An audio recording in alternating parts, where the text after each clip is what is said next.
story. 1. The long detour. The sun was setting as I stood on the shoulder of Highway 16, thumb extended.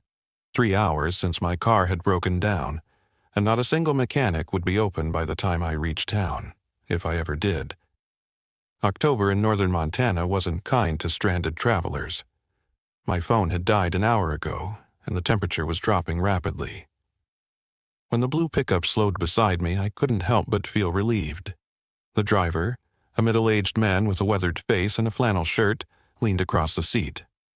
"Where you headed?" he asked. "Grayson," I replied, "about 40 miles up."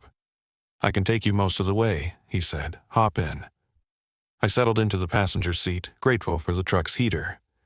"Thanks for stopping. I've been out there a while." "Name's Ray," he said, extending a calloused hand. "Mike," I replied, shaking it. "Really appreciate the ride."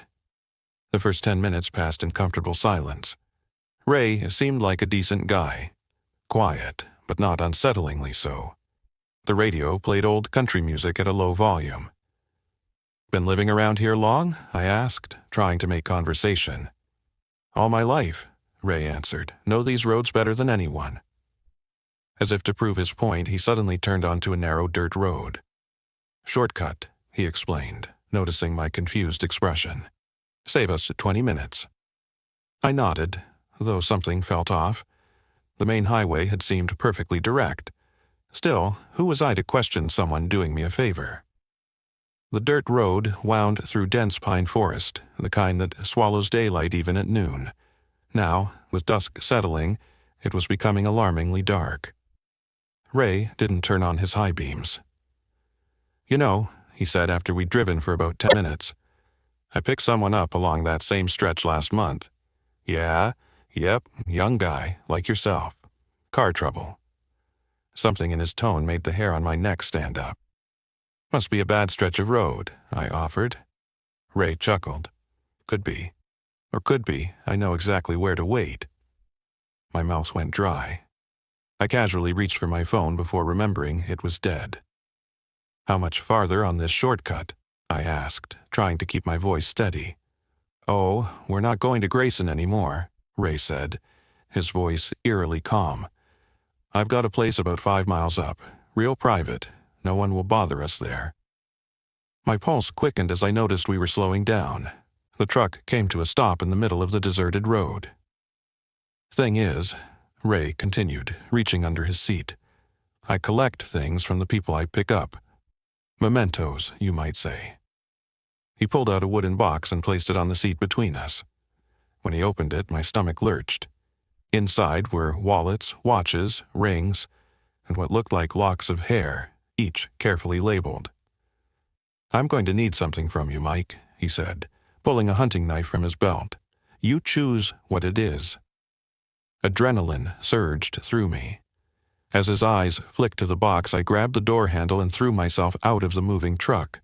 I tumbled down a small embankment, pain shooting through my shoulder. Behind me, I heard the truck's brakes squeal. "That was stupid," Ray called out. "We're miles from anywhere." I scrambled to my feet and plunged into the forest, darkness swallowing me. Behind me, I heard the truck door slam and footsteps pursuing. For hours, I stumbled through the woods, guided only by the distant lights of what I hoped was civilization. Every snapping twig sent my heart racing. Twice, I thought I heard Ray's voice, calling out to me like I was a lost pet. When I finally stumbled onto another road, my clothes were torn, my body covered in scratches. A startled couple in an SUV found me half delirious, babbling about a man named Ray and his box of trophies. The police later told me they found the blue pickup abandoned 10 miles into the forest. Inside was the wooden box, exactly as I'd described it. Of Ray, there was no sign. They believed he'd been operating in the area for years, responsible for at least a dozen disappearances. Sometimes I still dream about that box and wonder what item with my name on it he had planned to add to his collection. And sometimes, when I'm driving at night and see a lone figure with their thumb out, I think about stopping. Then remember Ray's words. I know exactly where to wait. I never stop, and I never hitchhike, not anymore. Story to rainfall. I didn't want to be hitchhiking in the rain, but I didn't have much choice. My job interview in Sacramento was tomorrow morning. My car had broken down outside Auburn, and the mechanic had cheerfully informed me it would take 3 days to get the part I needed. 3 days I didn't have. So there I was, standing on the side of I-80 in steadily worsening rain, my suit bag draped over my arm, attempting to shield it from the downpour. Each passing car sent a spray of water over my already soaked jeans. After 40 miserable minutes, a white panel van pulled over. The passenger window rolled down to reveal a thin man with wire-rimmed glasses. "Where you headed?" he asked, voice barely audible over the drumming rain. "Sacramento," I said, water dripping from my hair into my eyes. "That's where I'm going." "Hop in." I didn't hesitate. The van's interior was meticulously clean, almost sterile. The man introduced himself as Daniel. He wore a crisp button-down shirt despite the casual nature of the vehicle. No wedding ring. No photos or personal items visible. "Thank you so much," I said, setting my suit bag carefully on the floor. "I have an interview tomorrow I can't miss." "What line of work?" Daniel asked, pulling back onto the highway. "Financial consulting," I replied. "You?" "Medical supplies," he said vaguely, adjusting his glasses. "I make deliveries to hospitals and clinics." I nodded and settled back, relieved to be out of the rain. The windshield wipers beat a hypnotic rhythm as we drove in silence for several miles. "Do you mind if I put on the radio?" I asked eventually. "I prefer quiet when I drive," Daniel replied, his tone polite but firm. The rain intensified, turning the world outside into a gray blur. Daniel maintained a perfect 5 miles below the speed limit, his hands positioned precisely at 10 and 2 on the steering wheel. "Do you pick up hitchhikers often?" I asked, trying to break the uncomfortable silence. "When it's convenient," he answered. "I like to help people who need it." Something about the way he said it made me uneasy. I glanced around the cargo area behind our seats. It was empty except for what looked like a large cooler secured to the side of the van. "Medical supplies in there?" I asked, nodding toward it. Daniel's eyes flicked to the rearview mirror. Something like that. The rain was now coming down in sheets. Daniel turned off the main highway onto a smaller road. "Shortcut," he explained before I could ask. "This storm is backing up traffic on the interstate." I didn't know the area well enough to argue, but a quick check of my phone showed we were indeed heading in roughly the right direction. As we drove, I noticed Daniel repeatedly checking his mirrors, his knuckles white on the steering wheel. "Everything okay?" I asked. "Fine," he said tersely. "Just watching for hydroplaning. Roads are treacherous."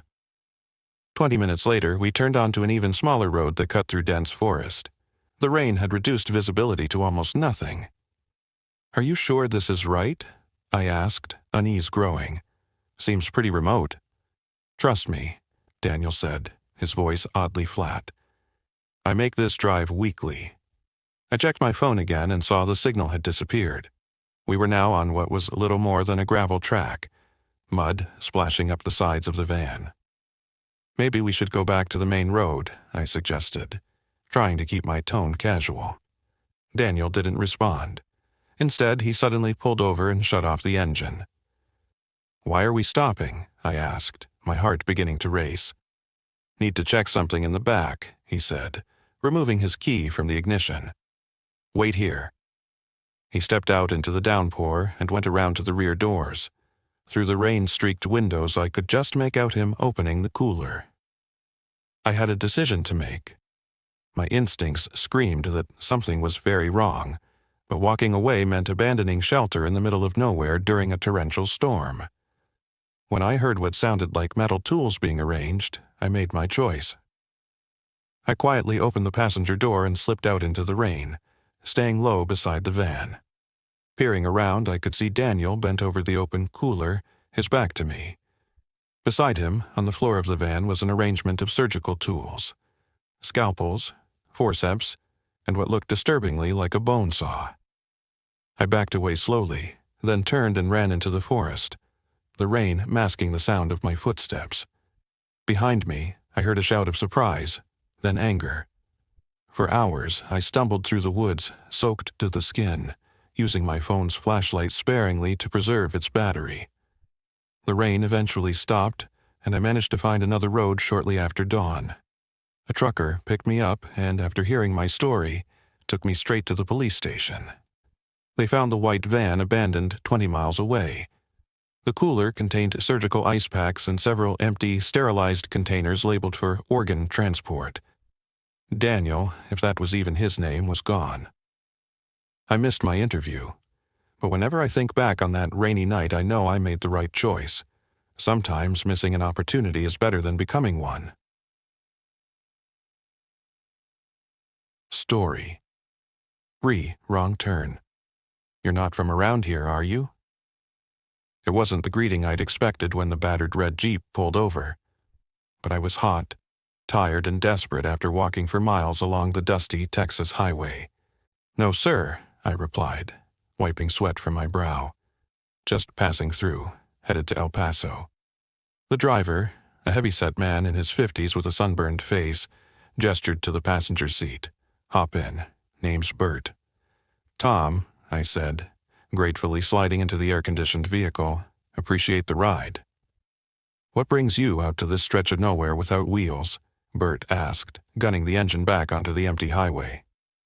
I explained how my car had overheated and died about 10 miles back, and my phone had no service. Bert nodded sympathetically. "You're lucky I came along," he said. "Not many folks use this road anymore since they built the interstate." As we drove, I noticed a rifle mounted behind the seats and hunting gear in the back. Bert followed my gaze. "Just finished my weekend hunting trip," he explained. "Got a nice buck.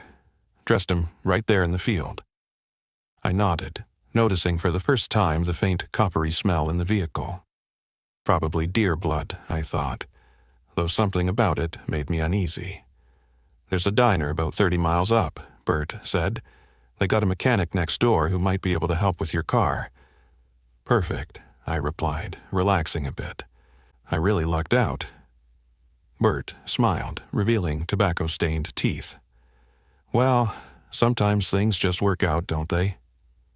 The landscape outside was becoming increasingly desolate, flat scrubland stretching to distant mesas. No houses, no buildings, not even power lines. Just empty desert and the occasional bleached animal bones. "So, what's your story?" Bert asked, breaking silence. "Wife? Kids?" "No," I replied. "Not married, just me." "Nobody expecting you in El Paso, then?" Something in his tone made my skin crawl. "Actually, my brother's waiting for me," I lied. "Should have been there yesterday. He's probably already called the police." Bert's smile didn't reach his eyes. "Is that right?" He slowed the Jeep and turned onto a dirt road I hadn't even noticed. "What are you doing?" I asked, trying to keep my voice steady. "Shortcut," Bert said. "This will get us there faster." I knew he was lying. The dirt road headed perpendicular to the highway, straight into the desert. My heart began to pound. "I think I'd prefer to stick to the main road," I said. "Too late for that," Bert replied, his friendly demeanor vanishing. He reached under his seat and pulled out a revolver, resting it on his thigh. "We're taking a little detour." My mouth went dry. "Look, I don't have much money." "This isn't about money," Bert interrupted. "It's about opportunity. Do you know how rarely I get someone like you out here?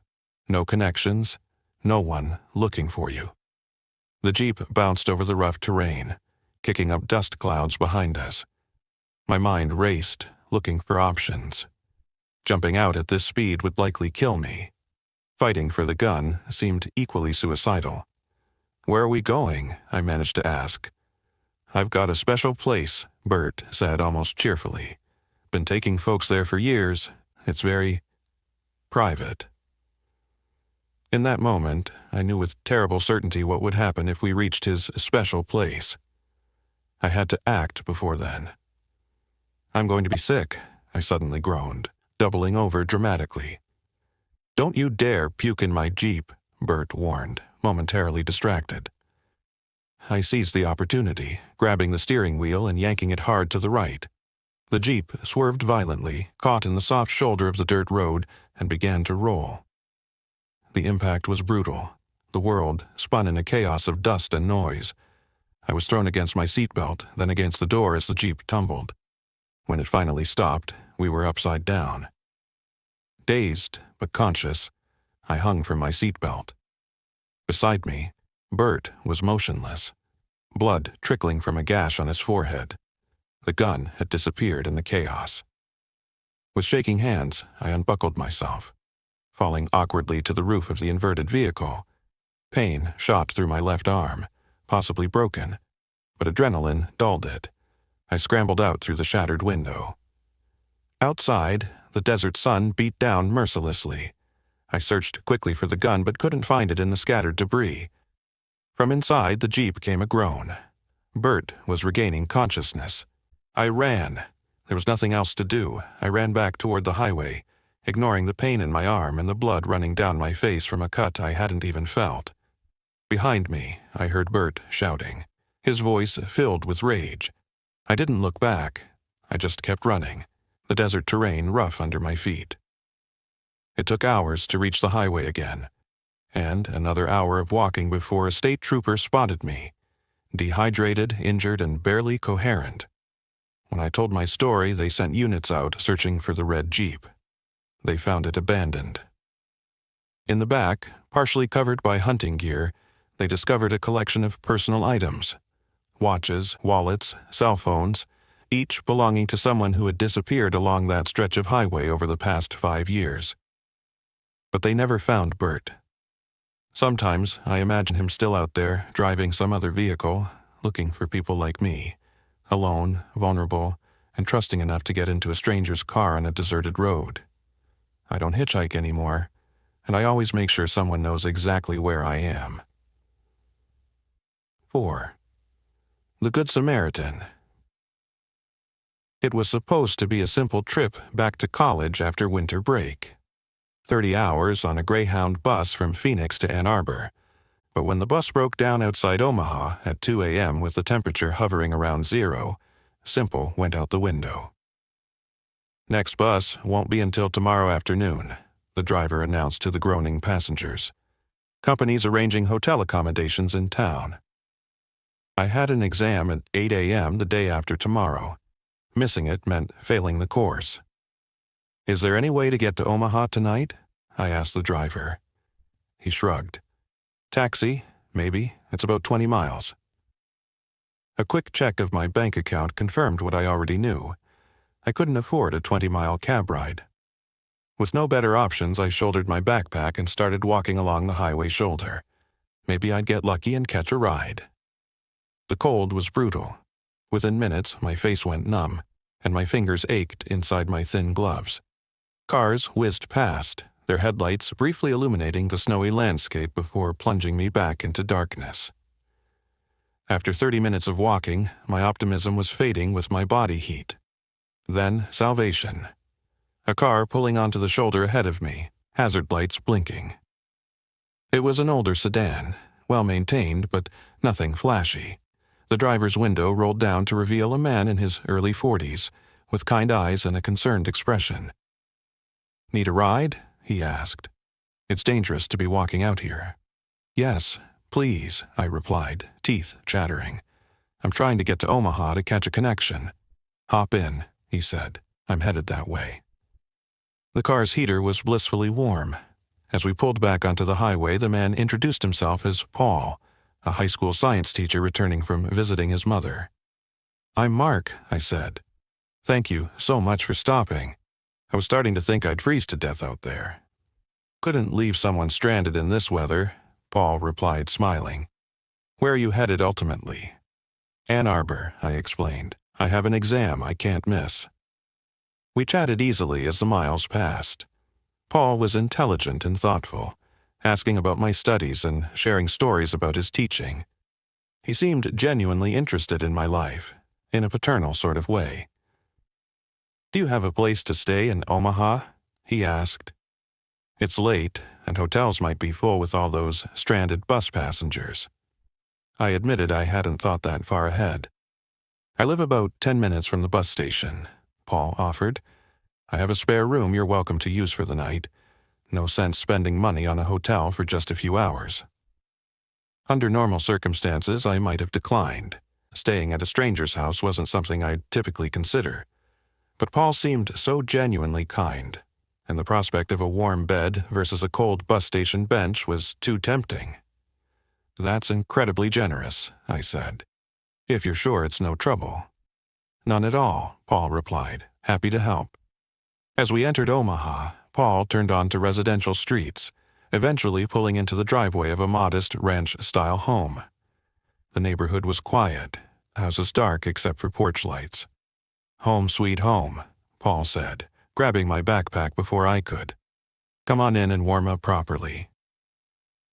The inside of Paul's house was tidy but lived in. Photos on the walls showed him with what I assumed were students on field trips, and bookshelves overflowed with science texts. "The guest room is this way," he said, leading me down a hallway. "Bathroom's right across from it. There should be clean towels if you want to shower." The room was simple, a twin bed, dresser, and small desk. Nothing unusual or concerning. "Thank you again," I said, setting down my carry-on.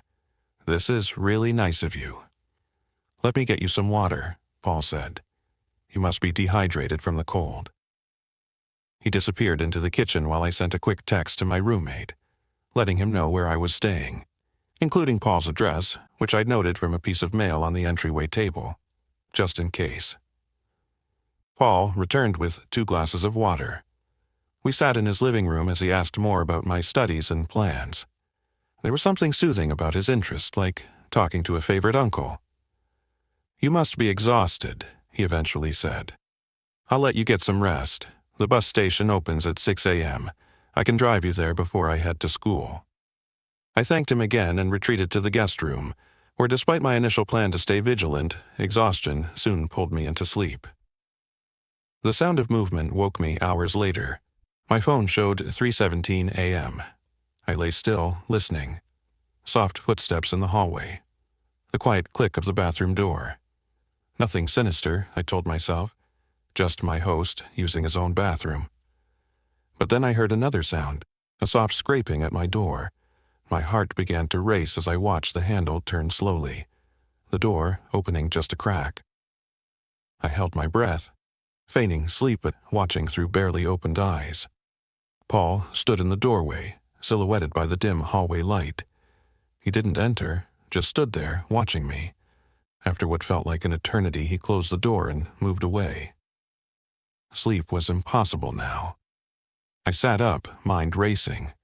Why was he checking on me? Was I overreacting to a host simply making sure his guest was comfortable? I crept to the door and opened it silently, intending to peek into the hallway. What I saw froze me in place. Paul was coming out of what appeared to be a basement door, carrying something that looked disturbingly like restraints, leather straps with metal buckles. He didn't see me. I quietly closed my door, heart hammering in my chest. This was bad. Very bad. I grabbed my phone, considering calling 911, but hesitated. What would I say? My host is carrying leather straps? That wasn't a crime, but every instinct told me I needed to leave. Gathering my belongings as quietly as possible, I listened for any sound of Paul moving around. The house had fallen silent again. I eased my door open and crept down the hallway past the basement door toward the front entrance. As I passed the kitchen, curiosity overcame my fear. I needed to know if I was overreacting. I turned on my phone's flashlight, cupping it in my hand to minimize the glow, and quickly opened the basement door. The beam illuminated a steep staircase leading down into darkness. At the bottom, I could just make out what looked like a heavy metal door, the kind with a bar that locked from the outside. I didn't wait to see more. Closing the door silently, I made for the front entrance, unlocked it as quietly as possible, and slipped out into the freezing night. I ran until I reached a 24-hour convenience store several blocks away. The clerk called me a taxi, and I spent what little money I had getting to the bus station, where I spent the remainder of the night on a hard bench, jumping at every sound. 3 months later, I saw Paul's face on the news. They'd found 3 bodies in his basement, all young men who'd been reported missing over the past 2 years. Each had been kept alive for weeks before they died. The police report mentioned that Paul regularly drove the highways at night during cold weather, looking for stranded travelers to help. I often wonder what made him check on me that night, and what made him hesitate. Was it the text I'd sent my roommate? Or had he simply decided I wasn't the right candidate for whatever horrors waited in that basement? I don't know. But I do know that sometimes the most dangerous predators are the ones who seem the kindest, and I never hitchhike anymore, no matter how cold it gets. Story 5 passenger side. It started with a flat tire on a county road 15 miles outside of Cedar Rapids. Not exactly a crisis, I had a spare, but as I was setting up the jack, a passing pickup truck swerved to avoid me and hit my car's rear quarter panel. The impact knocked the car off the jack and bent the frame. Just my luck. The driver, a college-aged guy who reeked of beer, took one look at the damage and fled the scene. I didn't even get his license plate. So, there I was, alone with a ruined car as dusk settled over the Iowa countryside. No cell service, of course. I started walking. After about 3 miles, headlights appeared behind me. A white sedan slowed alongside, driven by a woman in her mid-30s with a kind smile. "Car trouble?" she asked through her rolled-down window. I explained my situation, ending with, "I'm trying to get to Cedar Rapids. There's a motel there where I can stay until I figure things out." "I'm headed that way," she said. "I can drop you." Relief flooded through me. "Thank you so much."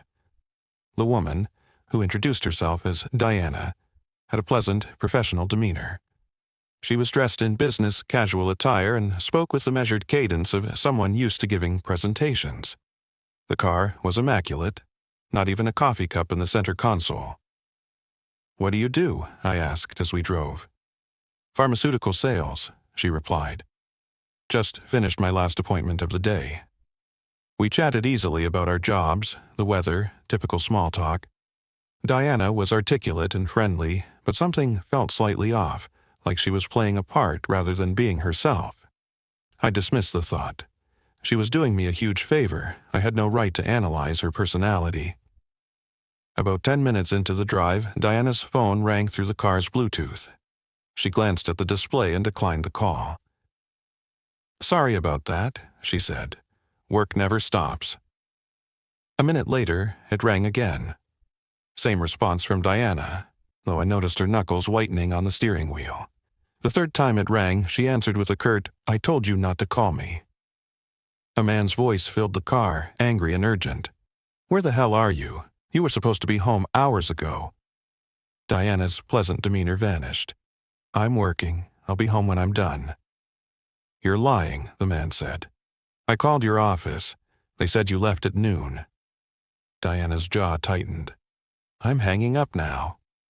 "Who's in the car with you?" the man demanded. "I can hear breathing." Diana ended the call and turned off her phone. The friendly woman I'd been chatting with was gone, replaced by someone tense and focused.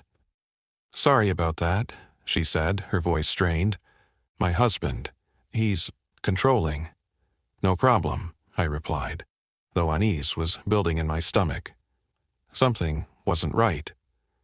Diana took a sudden turn onto a smaller road. "Shortcut," she explained before I could ask. We drove in uncomfortable silence for several minutes, the scenery changing from open farmland to dense woods.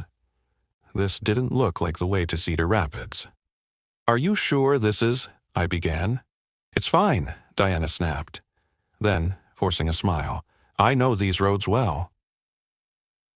30 minutes later, we were deep in rural territory I didn't recognize. The sun nearly set. My palms were sweating. This was not a shortcut to anywhere. "Diana," I said carefully, "I think we're lost. Maybe we should turn around." She didn't respond, just accelerated slightly. "Diana," I tried again. "Where are we going?" "I need to make a stop first," she finally said. "It won't take long." Ahead, I could see what looked like an abandoned farm property, a dilapidated house set back from the road, surrounded by overgrown fields. Diana turned onto the gravel driveway and parked behind the house, hidden from the road. "What is this place?" I asked, alarm bells screaming in my head. "Family property," she said, shutting off the engine. "I need to pick something up. Come inside with me." "I'll wait here," I said firmly. Diana's expression hardened. "No, you won't." From her purse, she withdrew a small revolver and pointed it at me. "Get out of the car, now." My mouth went dry. Hands trembling, I opened the door and stepped out into the twilight. "Inside," Diana ordered, motioning toward the house with the gun. The building was worse up close. Windows broken, paint peeling, porch sagging. The front door hung crooked on its hinges. "What do you want?" I managed to ask as we entered the musty interior. "Shut up and keep moving," Diana said, directing me toward what appeared to be a cellar door. My mind raced. Whatever was down there, I knew I couldn't let myself be taken into that cellar. This was my last chance. As Diana reached around me to open the door, I drove my elbow back into her stomach. She gasped, doubling over, the gun wavering. I grabbed her wrist, twisting until she dropped the weapon. Diana was stronger than she looked. She recovered quickly, lunging for the gun. We grappled on the floor, rolling dangerously close to the cellar entrance. With desperate strength, I managed to shove her away and scramble for the revolver. My fingers closed around it just as Diana launched herself at me again. There was a loud crash as we both tumbled through the rotting cellar door, falling into darkness. I landed hard, pain shooting through my leg. Diana had fallen beside me, momentarily stunned. The gun had skittered away somewhere in the darkness. As my eyes adjusted, I realized we were in a small, dirt-floored cellar, and we weren't alone. Against the far wall, chained to a support beam, was a man, gaunt, bearded, clothes filthy. He looked at me with wide, disbelieving eyes.